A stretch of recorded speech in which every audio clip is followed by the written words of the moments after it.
1820க்கு முன்னாடி இந்த நாட்டினுடைய லிட்ரசி ரேட் 95%. ஏன்? திண்ணை பள்ளிக்கூடங்களிலே காசு எதிர்பார்க்காமல் கல்வி கற்பித்த தேசம் இது, எந்த ஜாதி பாகுபாடும் இல்லாமல். திண்ணையில நடந்ததுனால திண்ணை பள்ளிக்கூடம் இந்த நாட்டில் கிராமத்தில் ஒரு திண்ணையும் பள்ளிக்கூடமாக இருந்தது என்பதுதான் உண்மை. கற்கை நன்றே கற்கை நன்றே பிச்சை புகினும் கற்கை நன்றே. பிச்சை எடுத்தாலும் படி. அட்மிஷன் எடுத்துட்டாலே பிச்சை எடுக்க வேண்டியதான்.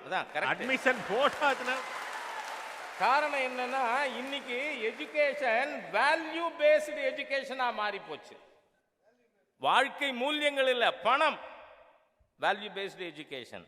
பாஜக அரசு கொண்டு வந்திருக்கக்கூடிய கல்வி கொள்கை கூட, புதிய கல்விக் கொள்கை கூட, புதிய கல்வி நிறுவனங்களை நாம் துவக்காமல் மற்றவர்களை துவக்குவதற்கு ஊக்கப்படுத்த வேண்டும் தான் சொல்லுது. எல்லா விஷயத்துக்கும் வரேன்.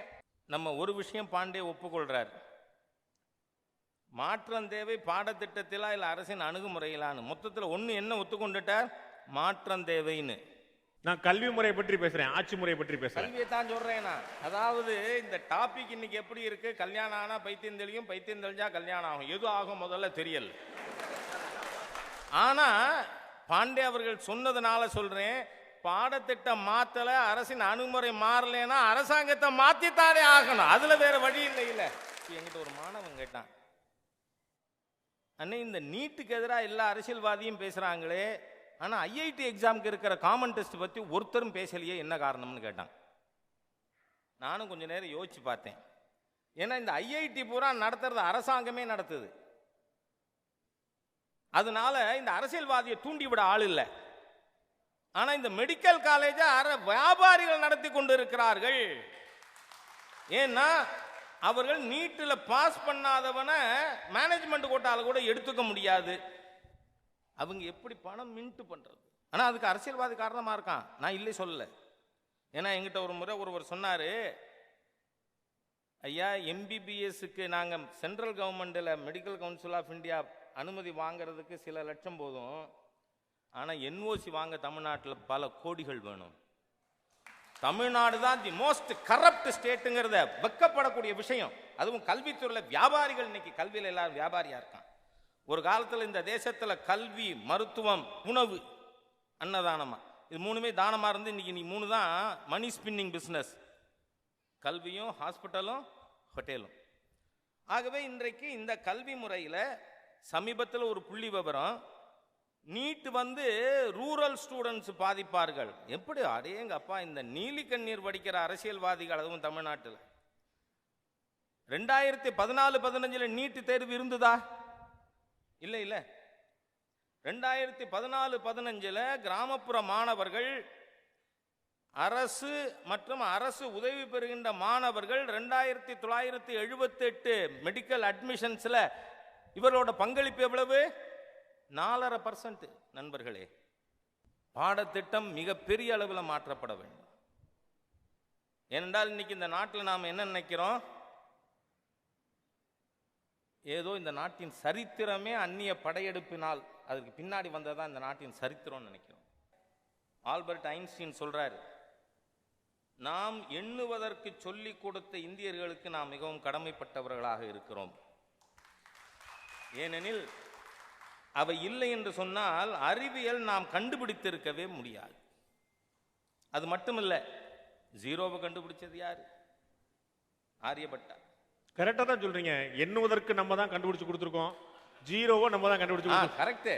நாம் ஏதோ அந்நியன் ஆட்சிக்கு வந்த காரணத்தால் இந்தியாவிலே நாம் அறிவு பெற்றோம் என்று எண்ணுவதை நாம் ஏற்றுக்கொள்ள முடியாது. இந்த எம்ப்ளாயபிலிட்டிங்கிறது ஒரு சில ஆண்டுகளாக பேசப்படுகின்ற ஒரு வார்த்தையா இருக்கு. அந்த எம்ப்ளாயபிலிட்டியில வேர்ல்டு மேன் பவர் ஆர்கனைசேஷன்ங்கிற ஒரு அமைப்பு, அந்த அமைப்பு என்ன சொல்லுது, இந்தியாவில் எம்ப்ளாயபிலிட்டி இஸ் ஜஸ்ட் 2%. இதுவே கொரியாவில் 96%ங்கிறாங்க. புரிகிற மாதிரி சொல்றேன் நான். எம்ப்ளாயபிலிட்டினா என்ன? Automobile engineer first class first gold medal வாங்கி பிஇ டிகிரி வாங்கி வெளில வரார், வாசல்ல இருக்கிற என்னோட இன்னோவா காரை நீ அவுத்து கோத்துருன்னு சொன்னா அவரால் முடியுமா? He is educated, a degree holder, but is unemployable, not employable. நீங்க பிரிட்டனை சார்ந்த சரித்திர ஆய்வாளர் கிராண்ட் டஃப் சொல்றார், ஐரோப்பாவின் தற்போதுள்ள அறிவியல் முன்னேற்றங்கள் ஏற்கனவே பல நூறு ஆண்டுகளுக்கு முன்பாக இந்தியாவிலே கண்டுபிடிக்கப்பட்டவைதான். காரணம் என்ன? அதுக்கு கற்பனையா கதையா அதற்கான சயின்டிபிக் எவிடன்ஸ் இருக்கா? ராமாயணத்துக்கு there is no scientific proof of the characters in ராமாயணான்னு இந்த நாட்டில் சுப்ரீம் கோர்ட்டிலேயே அஃபிடவிட் போட்டவர்கள் உண்டு இந்த தேசத்தில். அது கற்பனையாகவே இருக்கட்டும். ஆனால் நாளை சூரியோதயத்திற்கு முன்பாக அயோத்தியிலே நான் இல்லை என்றால் தம்பி பரதன் தீக்குளிப்பான் என்கின்ற காரணத்தால் இலங்கையிலிருந்து புஷ்பக விமானத்திலே ராமன் போனான் அப்படின்னு சொன்னா விமானத்திலே மனிதன் பயணிக்க முடியும் என்பதையே என்றால் ஜெர்மானியர்கள் ஒப்புக்கொண்டிருக்கிறார்கள். இது பற்றிய வைமானிக சாஸ்திரம் பரத்வாஜ முனிவர் அவர்கள் சொல்லப்பட்டு 67 வந்து ஆத்திச்சூடியும் கொன்றை வேந்தனையும் எடுத்து இன்னைக்கு அப்பா அம்மாவையும் மதிக்க மாட்டேங்கிறான். அன்னையும் பிதாவும் முன்னேறு தெய்வம்னு சொல்லக்கூடாதுன்னு அதை பாடப்புத்தகத்திலேருந்து எடுத்ததுனால தானே. ஆகவே இந்த மாதிரியாக அரசியல் காரணங்களால் இந்த நாட்டினுடைய அடிப்படை கல்வியை சிதைத்தவர்கள் முதல்ல மனமாற்றம் அவர்களுக்கு வரணும். அப்பதான் அரசாங்கத்துக்கு மாற்றம். அன்னையும் பிதாவும் அன்னைக்கு சொன்னீங்க, அம்மாவும் ஐயாவும் முன்னறி தெய்வம் இன்னைக்கு பண்ணிட்டு இருக்கிறோம். நடைமுறையில் இருக்கக்கூடிய விஷயத்த கண் முன்னாடி காட்டிய விஷயத்த நீங்க வந்து இல்லைன்னு சொல்லி சொன்ன அர்த்தம் என்ன? அதனால நமக்கு தேவை வேல்யூ பேஸ்டு எஜுகேஷன். நான் சொல்றேன், இப்ப இருக்கிற வேல்யூ பேஸ்டு இல்லை, இன்னைக்கு பணம் கொடுக்காம முடியாது. அதனால இன்றைக்கு நீட்டுக்கான எதிர்ப்பு கூட ஐஐடிக்கு இல்லாத எதிர்ப்பு நீட்டுக்கு வர்றதுக்கு நான் with the whole responsibility under my command நான் சொல்றேன், இன்னி மெடிக்கல் காலேஜ் வச்சு வியாபாரம் செய்து கொண்டிருக்கின்ற முதலாளிகளின் தூண்டுதலாக பேசப்படுகின்ற பேச்சை ஒழிய அது மக்களுக்காக மாணவர்களுக்காக பேசுகின்ற பேச்சு கிடையாது. இதில் சமூக நீதிக்கு எந்த விதமான ஒரு பாதிப்பும் இல்லை. காரணம் ரிசர்வேஷன் பர்சன்டேஜ் மாற்றலை. So where is the question of social justice there? ஆகவே நாம் பாடத்திட்டத்திலும் மாற்றம் வேண்டும். ஒரே ஒரு விஷயத்தை சொல்லி நான் என்னுடைய உரையை முடித்துக் கொள்கிறேன். 3 விஷயங்கள் டாக்டர் பாலகுருசாமி அவர்கள் சொன்னார்கள். 1 பாடத்திட்டம், 2வது டீச்சிங் மெத்தட், 3வது எம்ப்ளாயபிலிட்டி. இந்த 3ஐயும் இன்றைக்கு மத்திய அரசாங்கம் நியூ எஜுகேஷன் பாலிசியில் கொண்டு வந்திருக்கிறது. இந்த அரசியல்வாதிகள் சிந்திக்க துவங்கி இருக்கிறார்கள். கல்வியாளர்கள் அதற்கு உறுதுணையாக இருந்தால் நிச்சயமாக நாம் கல்வியை தரம் வாய்ந்ததாக மனிதர்களை உருவாக்குகின்ற கல்வியாக மாற்ற முடியும் என்று கூறி வார்த்தைகளை நிறைவு செய்கிறேன். வணக்கம். அடுத்ததாக முன்னாள் கல்வி அமைச்சர் திரு மாஃபாய் பாண்டியராஜன் அவர்களை இந்த தலைப்பில் பேச அழைக்கிறேன். சுதந்திர இந்தியாவில் முதல் அரசாங்கம் தமிழகத்தில் அமைந்த பொழுது உங்க பட்ஜெட்டே வந்து ஒரு 88 கோடியோ எவ்வளவுதான் அந்த முதல் அரசாங்கத்தோட பட்ஜெட்டு. அப்போ இருந்து பெருந்தலைவர் பொறுப்புக்கு வந்தப்போ முதல் பட்ஜெட்ல அவர் வந்து 15% கல்விக்கு ஒதுக்கினார். பள்ளி கல்விக்கு அந்த டயத்தில் ஒதுக்கினாரு. நேத்து சுந்தரவடிவேல் அவருடைய எஜுகேஷன் செக்ரட்டரி அன்னைக்கு இருந்தப்போ ஒவ்வொரு நாளும் 2 பள்ளிக்கூடத்தை திறக்கலன்னா அன்னைக்கு தூங்கக்கூடாது, அவருடைய கடமை. அவர் வந்து அந்த 9 வருஷத்துல அவருடைய என்டையர் திங் வந்து சமூக நீதி. எத்தனை பேருக்கு கல்வியை கொண்டு போய் சேர்க்கணுமோ அத்தனை பேருக்கு கொண்டு வாங்க. இந்தியாவில் யாருமே கண்டுபிடிக்காத ஒரு தத்துவம் எய்டட் ஸ்கூல் தத்துவம். நாங்க அரசாங்கம் வந்து டீச்சருக்கு பணம் கொடுத்துறோம், நீங்க வந்து இடம் கொடுங்க, பில்டிங் கட்டுங்க.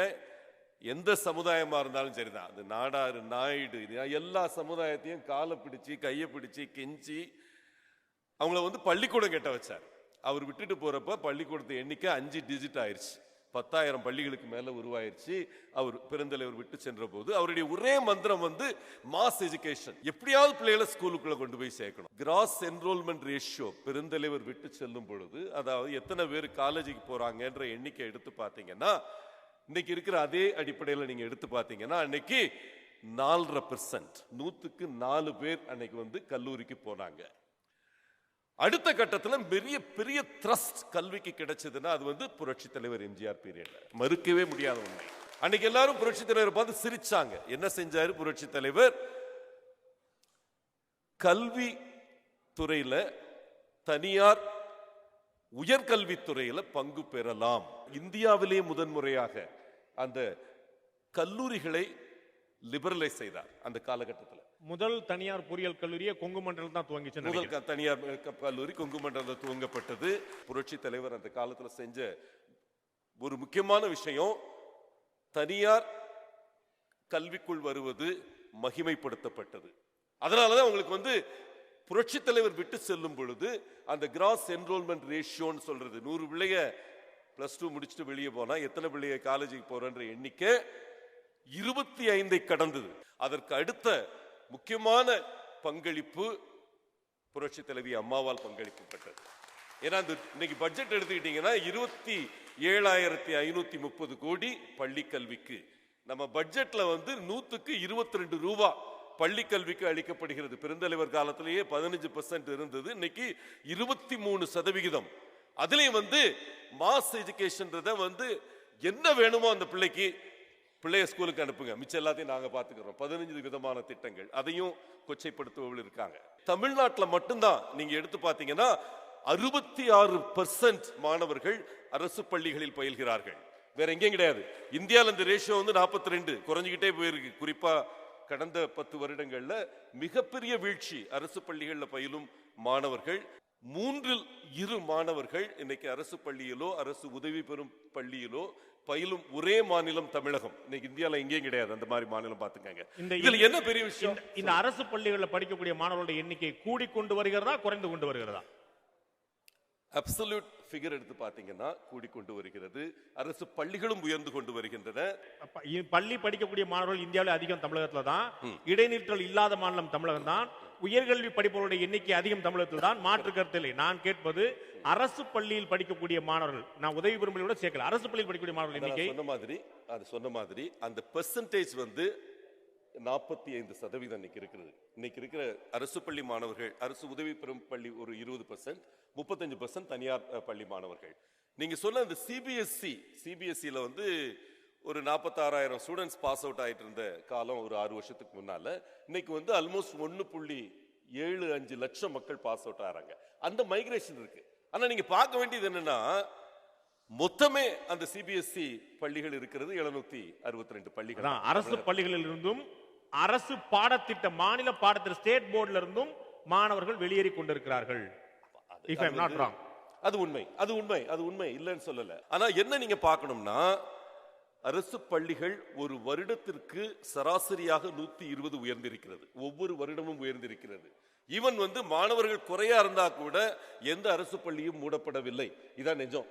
அதுக்கு பல திட்டங்கள் வச்சு அதை சஸ்டெயின் பண்ணிட்டு. அரசு பள்ளிகள் மூடப்படவில்லை, அரசு பள்ளிகள் இணைக்கப்பட்டிருக்கின்றனவா? அரசு பள்ளிகள் இணைக்கப்பட்டிருக்கின்றன. உண்மை. மூடப்படுறதுக்கும் இணைக்கப்படுறதுக்கு என்ன வித்தியாசம் தெரிஞ்சுக்கலாம். பாருங்க, நீங்க என்ன பார்க்கணும்னா, இந்தியா முழுக்க இருக்கிற சிச்சுவேஷன் எடுத்து பார்த்து தமிழ்நாடு இதுல எங்க இருக்குன்னு பார்க்கணும். நம்ம தமிழ்நாட்டில் தான் இந்தியாவிலே அதிகமான அரசு மருத்துவக் கல்லூரிகள் இருக்கு. 24 அரசு மருத்துவக் கல்லூரி நடக்கிற ஒரே மாநிலம் தமிழகம் தான். பள்ளிக்கல்வி இன்னைக்கு பில் கேட்ஸ் சொல்றாரு, என்கிட்ட ஒர்க் பண்றவங்கல 12% இந்தியர்கள் அப்படின்னு அவர் சொல்றாரு. மைக்ரோசாஃப்ட்ல, அமெரிக்கால. இந்தியாவில் இருக்கிற இந்தியர்களை சேர்த்தீங்கன்னா ஆல்மோஸ்ட் 30% மைக்ரோசாஃப்ட் நிறுவனத்தில் ஒர்க் பண்றவங்க. அவர் ரொம்ப தெளிவா சொல்றாரு, இந்த ராட் லேர்னிங்னு மக்கடிச்சு பாஸ் பண்றது நீங்க சொல்றீங்களே, இந்த பாடத்திட்டத்தில் பயின்று வந்த மாணவர்கள் பிரில்லியண்டா படைப்பு திறன் இருக்கின்றார். அவர் அவங்களுக்கு அவ்வளவு படைப்பு திறன் இருக்குன்னு அவரு டெஸ்டிஃபை பண்ணியிருக்காரு. இப்போ சிலபஸ் ரிவிஷன் வந்துட்டு இருக்கிறது. அனைத்துமே சிபிஎஸ்இ தரத்திற்கு மேல் இருக்க வேண்டும் என்ற எண்ணத்துடன் இன்னைக்கு சிலபஸ் உயர்த்தப்பட்டு கொண்டிருக்கிறது. இன்னொன்னு, இந்த சிபிஎஸ்இ சிலபஸும் ரிவைஸ் பண்ணி 12 வருஷம் ஆயிடுச்சு. அதனால தயவு செய்து ஏதோ நம்ம ஸ்டேட் போர்டு மட்டும்தான் 12 வருஷமா ரிவைஸ் பண்ணலன்னு இருக்க வேண்டாம். ரிவைஸ் பண்ணாத தப்பு, அதை கரெக்ட் பண்ணிட்டு இருக்கிறாங்க. ஆனா சிபிஎஸ்இ என்பது ஏதோ ஒரு உயர்ந்த லெவல்ல இருக்கிற ஒரு சிலபஸ் என்பது ஒரு மாயை. முதல் முறையாக தேசிய தரவரிசை ஹையர் எஜுகேஷனுக்கு வந்தப்போ 100 கல்லூரிகள்ல 33 கல்லூரிகள் தமிழகம். அதை மறந்துடாதீங்க. இது எப்படி சாத்தியப்பட்டது? இவ்வளவு பிரச்சனை இருந்தாலும் நம்ம அடித்தளம் பலமா இருக்கு. நம்ம ஸ்கூல் எஜுகேஷன், பள்ளி கல்வி பலமாக இருப்பதால் தான் இந்த சாதனை சாத்தியப்படுகிறது. இந்த கற்றலின் விளைவுல அன்னை முதல்ல பீசாவை பத்தி சொன்னாங்க. பீசான்றது ஒரு உலக அளவில் ஒரு அசஸ்மெண்ட் டூல். எல்லா நாடுகளையும் போய் அசஸ் பண்றோம். எத்தனை பேருக்கு தெரியாது, புரட்சி தலைவி அம்மாவுடைய 2வது இன்னிங்ஸ்ல முதல் முறையாக ஒரு மாநிலம் அதில் பங்கெடுத்தது தமிழ்நாடு. நம்ம 335வது வந்தோம், அதுல தப்புல. ஆனாலும் அந்த தில் இருந்த ஒரே மாநில அரசாங்கம் தமிழகம். இன்னைக்கு இந்தியாவிலே கல்வித்தரத்தில் இந்த லேர்னிங் அவுட்கம்ஸ் மெஷர் பண்ணி பண்றதுல முதலிடத்தில் மேக்ஸ்லயும் சயின்ஸ்லயும் இருக்கிறது தமிழகம். இன்னும் இங்கிலீஷ்ல நம்ம அந்த ஸ்டேஜ் வரல, பல துறைகள்ல இன்னும் வர வேண்டி இருக்கு. ஆனா இந்த கற்றலின் விளைவு இதை அசஸ் பண்றதுல நம்ம ஒரு இன்னோவேஷன்ஸா போய்கிட்டு இருக்கோம். தமிழ்நாடு போர்டு ஸ்டேட் போர்டை பொறுத்த வரைக்கும் மிக மிக அருமையாக எக்ஸாம்ஸ்ல இது வரைக்கும் அந்த கேள்வி கூட வராம நம்ம வச்சிருக்கிறோம். இது முறையா நடக்குதா முறையா நடக்கலையான்ற கேள்வி இல்லாம வச்சுட்டு இருக்கோம். பள்ளி கல்வியில பிரச்சனைகள் இல்லாம இல்ல, சவால்கள் இல்லாம இல்ல, ஆனா நாம் சாதித்ததை நம்ம மறுதலிக்க கூடாது என்றதை மட்டும் உங்க முன்னால வச்சு இந்த நல்ல வாய்ப்புக்கு நன்றி கூறி விடைபெறுகிறேன். நன்றி, வணக்கம், வாழ்த்து. மிக சுருக்கமாக என்னுடைய தொகுப்புரை முடிக்கலாம் என்று நினைக்கிறேன். அத்தனைக்குமான அடிப்படையாக இருப்பது பள்ளி கல்விதான். நம் உயர்கல்வியில நிறைய விஷயங்கள் நடந்தாலும் நடக்க முடியாமல் போனாலும் ஒரு சாதாரண தப்பு ஒரு பையன் செஞ்சா கூட நம்ம என்ன செய்யறோம், எந்த பள்ளிக்கூடத்துல படிச்ச அப்படின்னு கேட்கிறோம். எந்த பள்ளிக்கூடத்திலையும் என்ன நல்லது செய்யணும் எந்த கெட்ட செய்யணும் சொல்லி தரல. எல்லாருமே சொல்லக்கூடிய மாரல் எஜுகேஷன் அப்படிங்கிறது இன்னைக்கு பள்ளிக்கூடங்கள்ல இருந்து எடுக்கப்பட்டு விட்டதாக இருக்கிறது. அப்படி ஒரு வகுப்பு இருக்குமே ஆனால் அது நடத்தி முடிக்காமல் போன அறிவியல் பாடத்தையும் கணித பாடத்தையும் எடுத்து நடத்துவதற்கான ஒரு சந்தர்ப்பமாக மாறிவிட்டது. மொராலிட்டி அப்படிங்கிறது குறைந்து கொண்டே போகிறது. அதற்கான காரணம் மாரல் வகுப்புகள் பள்ளிக்கூடத்திலிருந்து எடுத்து நிகழ்த்திக்கிட்டே வர்றாங்க. முழுக்க முழுக்க மெக்கால சிஸ்டத்தின் அடிப்படையில் நாம் ஒரு கிளர்க்குகளை எழுத்தர்களை மட்டுமே உருவாக்கக்கூடிய ஒரு கல்வி திட்டத்தை வைத்திருக்கிறோமோ என்ற கேள்வி எழுகிறது. இங்கிருந்து வெளியேறக்கூடியவர்கள் நண்பர்களே, இந்தியாவிலேயே அதிகமான பொறியியல் பட்டதாரிகள் வெளியேறக்கூடிய மாநிலம் தமிழகம்.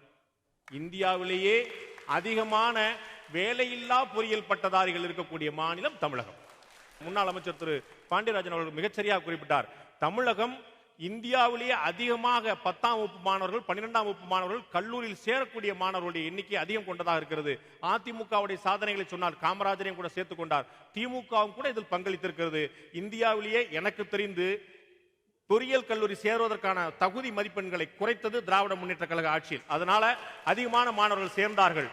முதல் தலைமுறை மாணவர்களுக்கான கூடுதல் சலுகைகளை வழங்கியது திராவிட முன்னேற்ற கழகம் பொறியியல் கல்லூரி மாணவர்களுக்காக. அதனாலும் எண்ணிக்கையில் மாணவர்கள் சேர்ந்தார்கள். ஆனால் குவான்டிட்டி எண்ணிக்கையில் நாம் கவனம் செலுத்தினோம், குவாலிட்டி தரத்தில் நாம் கவனம் செலுத்தினோமா என்ற கேள்விக்கு யார் விடை தருவார் நண்பர்களே? தரமான பட்டதாரிகள், வேலைக்கு உகந்த பட்டதாரிகள், சொந்தமாக தொழில் செய்யக்கூடிய பட்டதாரிகள் உருவாக்கி இருக்கிறோமா? அத்தனை பெருமக்களுமே சொன்னார்கள், படித்தவர்களை விட படிக்காதவர்கள் பெரும் முதலாளிகளாக ஆக முடிகிறது. பெரும்பாலான பள்ளி ஆசிரியர்கள் தங்கள் கடமைக்கு செய்கிறார்கள். ஒரு மாணவனுக்கு பாடம் நடத்த வேண்டியது என்னுடைய கடமை. என் எதிரே அமர்ந்திருக்கக்கூடிய 45 பிள்ளைகளும் என் பிள்ளைகள் போல என்று நடத்தக்கூடிய ஆசிரியர்கள் எத்தனை பேர் இருப்பார்கள்? அப்துல் கலாம் அவர்கள் வாழ்நாள் முழுக்க தன்னுடைய தாயை தந்தையை குறிப்பிடவில்லை, தன்னுடைய ஆசிரியர்களை மட்டுமே குறிப்பிட்டுக் கொண்டிருந்தார். என்னுடைய ஆசிரியர்கள் தான் காரணம், என்னுடைய ஆசிரியர்கள் தான் காரணம் சொல்லிக் கொண்டே இருந்தார். எத்தனை ஆசிரியர் பெருமக்கள் அப்படி இருக்கிறார்கள்? அரசாங்கம் எந்த மாதிரி ஆசிரியர்கள் மீது அக்கறை செலுத்துகிறது? முன்பே குறிப்பிட்டது போல 7000 ரூபாய் சம்பளம் கொடுத்து அவர்களை பாடம் நடத்த என்று சொன்னால் எப்படி நடத்த முடியும்? நிதி இல்லை என்று அரசாங்கம் சொல்கிறது, நீதி இல்லாமல் போய்விடுகிறது. தரமான ஆசிரியர்கள் இல்லாமல் போனால் தரமான மாணவர்களும் இல்லாமல் போவார்கள். தமிழ்நாட்டில் கல்வி முறையில் மாற்ற வேணுமான்னு பேசும்போது இந்தியாவில் ஜம்மு காஷ்மீர் உட்பட அத்தனை மாநிலங்களும் இருக்கக்கூடிய ஒரு பள்ளி முறை நவோதயா பள்ளி முறை, தமிழகத்தை தவிர. ஏன் என்ற கேள்வி எனக்கு இதுவரைக்கும் பதில் கிடைக்கவில்லை. ஹிந்தி அங்கு சொல்லித்தரப்படுகிறது என்று. தமிழகத்தில் தற்போது இருக்கக்கூடிய பள்ளிகளில் ஹிந்தி இல்லையா? ஜெர்மன் இல்லையா? பிரான்ஸ் இல்லையா? தெலுங்கு, கன்னடம், உருது உட்பட பிற மொழிகள் இல்லையா? எதற்காக நாம் எதிர்த்தோம் என்று எனக்கே தெரியவில்லை. ஊரக பகுதிகளில் முற்றிலும் இலவசமாக குடியிருப்பு, உணவு உள்பட அத்தனையும் தரக்கூடிய ஒரு பள்ளி திட்டமாக நவோதயா பள்ளி திட்டங்கள் இருக்கின்றன. இந்தியாவிலேயே இல்லாத ஒரே மாநிலம் தமிழகம். ஒரு புதிய வாய்ப்பை திரு ராஜா அவர்கள் கூட குறிப்பிட்டார். எதை படிக்க வேண்டும், எதை படிக்க கூடாது என்றெல்லாம் நாம் முடிவெடுக்க ஆரம்பிக்கிறோம். முடிந்தளவு அதிகம் படிக்க வேண்டும், முடிந்தளவு அதிகம் தெரிந்து கொள்ள வேண்டும் என்ற ஆர்வம் இல்லாமல் போயிருக்கிறது. அத்தனையும் தான் நாம் பேசக்கூடிய இந்த விஷயத்துல அடிப்படையான புள்ளியாக, மைய புள்ளியாக இருப்பது குவாலிட்டி, தரம். புதிதாக ஜிஎஸ்டி வரி விதிக்கப்பட இருக்கிறது. அதுல முக்கியமான முடிவெடுத்திருக்கிறார்கள், கல்விக்கும் சுகாதாரத்துக்கும் வரி கிடையாது என்று. நான் ஒரு மாற்றுப்பார்வையை வைக்கிறேன், கல்விக்கும் சுகாதாரத்துக்கும் தான் அதிகமான வரி விதிக்க வேண்டும் என்று. கல்வியும் சுகாதாரமும் இந்த அரசாங்கத்தின் கையில் இல்லை. கல்வியும் சுகாதாரமும் உள்கட்டமைப்பும் அரசாங்கத்தின் கடமையாக, முதல் கடமையாக இருக்க வேண்டும். கல்வியும் சுகாதாரமும் உள்கட்டமைப்பும் தனியாரிடம் கொடுக்கப்பட்டிருக்கிறது. இன்று நீங்கள் ஆகச்சிறந்த கல்லூரிகளை தேடி செல்வீர்களானால் தனியார் கல்லூரிகளாக இருக்கிறது. ஆகச்சிறந்த பள்ளிக்கூடங்கள் தனியார் பள்ளிக்கூடங்களாக இருக்கின்றன. ஆகச்சிறந்த மருத்துவமனை அது முதலமைச்சராகவே இருந்தாலும் தனியார் மருத்துவமனைக்கு தான் செல்ல வேண்டியிருக்கிறது. உள்கட்டமைப்பு உங்களுக்கு செய்யப்பட்டிருக்க வேண்டிய கடமை. சாலையில் நீங்கள் சென்றால் டோல் கட்டணம் கட்ட வேண்டும். இந்த ரோட்ல நீங்க போகணும், கார் ஓட்டிட்டுனா நீங்க அதுக்கு டோல் கட்டணும். உள்கட்டமைப்பு, சுகாதாரம், கல்வி இந்த மூன்றும் தனியாரிடம் சென்று விட்டன. அதிகமான கொள்ளை நடக்கக்கூடிய இடம் நண்பர்களே இந்தியாவில், குறிப்பாக தமிழகத்தில் ஒரு தொழில் 100% லாபம் தருமையானால் அது பள்ளிக்கூடம் நடத்துவதுதான். இன்ஜினியரிங் கல்லூரி நடத்தி கொண்டிருந்தவர்கள் கல்லூரியில் மாணவர் சேர்க்கை குறைந்த பிறகு அதை பள்ளிக்கூடமாக மாற்றி விடலாமா என்று நினைக்கிறார்கள். நம்புவீர்களா இதை? இன்ஜினியரிங் கல்லூரி கட்டடம் இருக்கிறது, அமைப்பு இருக்கிறதை பள்ளிக்கூடமாக மாற்றிவிட்டால் லாபம் வரும் நினைக்கக்கூடியவர்கள். அது ஒரு சரியான யோசனையாக முன்வைக்கப்படுகிறது. பள்ளிக்கூடம் அந்த அளவுக்கு பணம் தட்டு தருகிறது. அத்தனை நண்பர்கள் குறிப்பிட்டார்கள். எந்த ரெசிப்டும் கிடையாது. பள்ளிக்கூடத்தில் முதல் பாடமாக மாணவன் கற்றுக்கொள்வது கண் முன்னால் நடக்கக்கூடிய ஊழல். திரு ஹாஜாக்கனி அவர்கள் குறிப்பிட்டார். டொனேஷன் ஒரு தொகை கொடுக்கப்படுகிறது. அந்த பள்ளிக்கூடத்தில் இருக்கக்கூடிய நிர்வாகி கட்டடம் கட்டுவதற்கு, அவருக்கும் சேர்த்து கட்டடம் கட்டுவதற்கு மாணவனிடம் காசு வசூலிக்கப்படுகிறது. ஒரு வரி ரசீது கொடுக்கப்படவில்லை. முதல்ல சர்வீஸ் டாக்ஸ் அப்படின்னு ஒன்று அமல்படுத்தும் போது திரு சிதம்பரம் அவர்கள் என்று நினைவு, அவங்க சொன்னாங்க சர்வீஸ் டாக்ஸ் வந்து நம்ம கட்டலாம், நீங்க யாரும் கவலைப்பட வேண்டியதில்லை, ஏன்னா கட்ட போகிறவர்கள் அந்த நிறுவனத்தினர் என்று சொன்னார்கள். ஆனால் வசூலித்தது யாரிடம்? நம்மகிட்ட தான் வசூலிச்சாங்க. இன்னைக்கு கல்விக்கு வந்து சுகாதாரத்துக்கு வந்து வரி கிடையாதுன்னு சொல்றாங்க. இவர்கள் வசூலிக்கக்கூடிய தொகை, ஒரு மருத்துவமனைக்கு போனா, ஒரு பள்ளிக்கல்விக்கு, ஒரு பள்ளிக்கூடத்தில் சேர்வதா லட்சங்களில் பேசப்படுகிறது. பொறியியல் கல்லூரிக்கும் மருத்துவக் கல்லூரிக்கும் எவ்வளவு வந்து சீட்டு பேசியிருந்தோமோ எல்கேஜில இருந்தே ஆரம்பிச்சிடறான். இப்படிப்பட்ட மாணவர்களை நம்ம எப்படி நல்ல மனிதராக உருவாக்க முடியும்? பேராசிரியர் டாக்டர் பாலகுருசாமி அவர்கள் மிகச் சிறப்பாக குறிப்பிட்டார்கள். நம்மிடம் ஒழுக்கம் பற்றிய பாடமே இல்லை, நம்மிடம் இறை நம்பிக்கை பற்றிய பாடமே இல்லை. ஒழுக்கம் விழுப்பம் தரலான், ஒழுக்கம் உயிரினும் ஓம்பப்படும் என்று சொன்னால் வள்ளுவர். கற்றதனால் ஆய பயனன்கொள் வாளறிவன் நற்றால் தொழாறு நீர் என்று சொன்னார். எவ்வளவு படிச்சு என்ன, உனக்கு இறைவன் மீது அச்சம் இல்லை என்று சொன்னால் நீ படித்ததெல்லாம் வீண். நீ என்ன பெரிய விஷயமா இருந்தா என்ன, நீ ஒழுக்கமா இல்லைன்னு உயிரோடு இருக்கிறதுலே பிரயோஜனம் இல்லை சொன்னார். அப்பேற்பட்ட விஷயங்களை, அப்பேற்பட்ட மதிப்பீடுகளை இன்றைய கல்வி திட்டம் தந்திருக்கிறதா, இருக்கிறதா இல்லையா என்பதை உங்களுடைய முடிவுக்கு விட்டு விடுகிறேன். நல்ல கல்வி முறை, நல்ல மாணவர்கள், ஒழுக்கமான மாணவர்கள், இறை மீது அச்சம் கொண்ட மாணவர்கள் உருவாக வேண்டும் என்று சொன்னால் இன்று இருக்கக்கூடிய பாடத்திட்டங்கள் நிச்சயமாக மாற்றப்பட வேண்டும். ஏற்கனவே முன்னாள் அமைச்சர் திரு பாண்டியராஜன் குறிப்பிட்டது, 12 ஆண்டுகளாக தமிழகத்தில் பாடத்திட்டங்கள் மாற்றப்படவில்லை. விரைவிலே மாற்றப்படும். பாடத்திட்டங்கள் மாற்றப்பட வேண்டும். மாணவர்களையும் ஆசிரியர்களையும் ஒரு எண்களை உருவாக்கக்கூடிய எந்திரங்களாக மாற்றாமல், 12ஆம் வகுப்புல தோல்வி அடைஞ்சா 5 மாணவர்கள், பிஞ்சுகள், 16, 17 வயசு மாணவர்கள், 5 மாணவர்கள் தற்கொலை செய்திருக்கிறார்கள். நாம் அவர்களுக்கு என்ன கற்றுக் கொடுத்திருக்கிறோம்? வாழவா சாகவா? 12 ஆண்டுகள் பள்ளிக்கூடத்தில் படிச்சுட்டு சாருக்கு தான் கற்றுக் கொடுத்திருக்கோமா? அந்த பெற்றோருக்கு தெரியுமா? ஆசிரியர்களுக்கு தெரியுமா? அப்ப எந்த மாதிரியான மதிப்பீட்டு முறையை நம்ம வச்சிருக்கிறோம்? ஒவ்வொரு தோல்வியும் ஒரு படிக்கல், அது உனக்கு தடைக்கல் இல்லை அப்படிங்கிற ஒரு அடிப்படையான விஷயத்தை கூட மாணவர்களுக்கு சொல்லி தராமல், அந்த பிஞ்சு நடத்தல மனசுல தேர்வில் தோல்வி என்பது தேர்தலில் தோல்வியை விட மோசமா பார்க்கணும். டெபாசிட் இழந்தவங்க எல்லாம் தெம்பா சுத்திட்டு இருக்காங்க. 1 மார்க்ல போச்சு, 2 மார்க்ல போச்சு அப்படிங்கிற சூசைட் பண்ணி சாகரமா? என்ன கற்றுக் கொடுத்திருக்கிறோம்? வாழவா சாகவா? இந்த மாணவர்களுக்கு வாழ்வதற்கான அடிப்படை விஷயத்தை சொல்லித்தர வேண்டாமா? நல்ல மனிதனாக வாழ்வதற்கு சொல்லித்தர வேண்டாமா? ஒழுக்கமான மனிதனாக வாழ்வதற்கு சொல்லித்தர வேண்டாமா? பாடத்திட்டங்கள் அதற்கு துணை நிற்க வேண்டும். அரசின் அணுகுமுறை அதற்கு மிக முக்கியமான பொறுப்பு வைக்க வேண்டும். ஆசிரியர்களுக்கு மிகப்பெரிய கடமை இருக்கிறது. அது அத்தனையும் தாண்டி நண்பர்களே, பெற்றோருக்கு மிகப்பெரிய பொறுப்பு இருக்கிறது. உங்களுடைய பிள்ளைகள், உங்களுடைய மாணவர்களாக பள்ளிக்கூடத்தில் செல்லக்கூடிய உங்களுடைய பிள்ளைகள் என்ன படிக்க வேண்டும் என்பதை நீங்கள் திணிக்காதீர்கள். அவர்களுக்கு என்ன விருப்பம் இருக்கிறது என்பதை பாருங்கள். கனவு நிறைய வச்சிருக்கக்கூடிய மாணவர்கள் பெற்றோருடைய ஆசையை நிறைவேற்றத்துக்காக மெட்ரிகுலேஷன்ல சேர்றாங்க, சிபிஎஸ்சில சேர்றாங்க, காலேஜில் வந்து அவங்க விரும்பாத பாடத்தை எடுக்கிறாங்க. இப்படி மாறி மாறி நம்முடைய எண்ணத்தை, கனவை மாணவர்கள் மீது திணிக்கிறோம். அது அழுத்தமாக மாறி பாடத்திட்டத்தின் அழுத்தம் பெற்றோருடைய அழுத்தம் என்று விபரீதமான முடிவுக்கு செல்கிறது.